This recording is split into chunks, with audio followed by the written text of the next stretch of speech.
માંજલપુરમાં નાબાલિગ બાળકી સાથે દુષ્કર્મના આક્ષેપથી તણાવ, દોષિત સામે કડક કાર્યવાહી કરવાની ઉગ્ર માંગ. વડોદરા શહેરના માંજલપુર વિસ્તારમાં નાબાલિગ બાળકી સાથે દુષ્કર્મ થયાના ગંભીર આક્ષેપો સામે આવતા વિસ્તારમાં ભારે રોષ અને તણાવનો માહોલ સર્જાયો છે.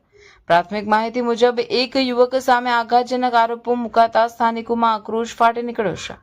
આ બનાવને પગલે સમાજના આગેવાનો મોટી સંખ્યામાં માંજલપુર પોલીસ સ્ટેશન ખાતે પહોંચી તાત્કાલિક અને કડક પગલાં લેવા માંગણી કરી હતી. આગેવાનોએ સ્પષ્ટ શબ્દોમાં કહ્યું કે દોષિતને કોઈ પણ પરિસ્થિતિમાં છોડવામાં ન આવે અને પીડિતાને વહેલી તકે ન્યાય મળે. પોલીસે ફરિયાદના આધારે તપાસ શરૂ કરી હોવાનું જણાવી મામલાને ગંભીરતાથી લઈ રહી હોવાનું જણાવ્યું છે. અધિકારીઓએ ખાતરી આપી છે કે પુરાવાના આધારે દોષિત સામે કાયદેસરની કડક કાર્યવાહી કરવામાં આવશે.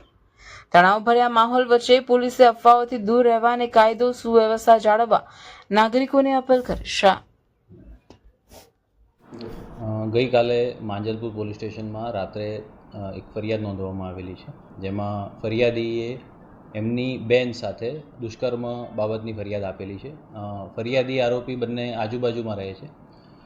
ફરિયાદ મુજબ ફરિયાદીના બહેન જેઓ આરોપીની પ્રોવિઝન સ્ટોર ઉપર વસ્તુ લેવા માટે ગયેલા ગત 22 માર્ચના રોજ સાંજે 5:30 વાગે, તો એ વખતે આરોપીએ ભોગ બનનારને એના દુકાનના બીજા માળે લઈ જઈને ત્યાં એની સાથે બળજબરીપૂર્વક શરીર સંબંધ બાંધેલો.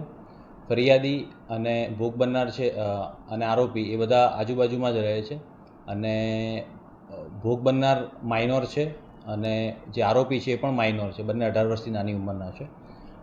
આ ગુનામાં માંજલપુર પોલીસ દ્વારા ભારતીય ન્યાય સંહિતાની કલમ 65 અને પોક્સો કાયદાની કલમ 4, 5, 6 અને 12 મુજબ ગુનો નોંધવામાં આવેલો છે અને આ જે આરોપી છે એ હાલ પોલીસે એમને રાઉન્ડ અપ કરેલા છે અને એમની પૂછપરછ ચાલુ છે.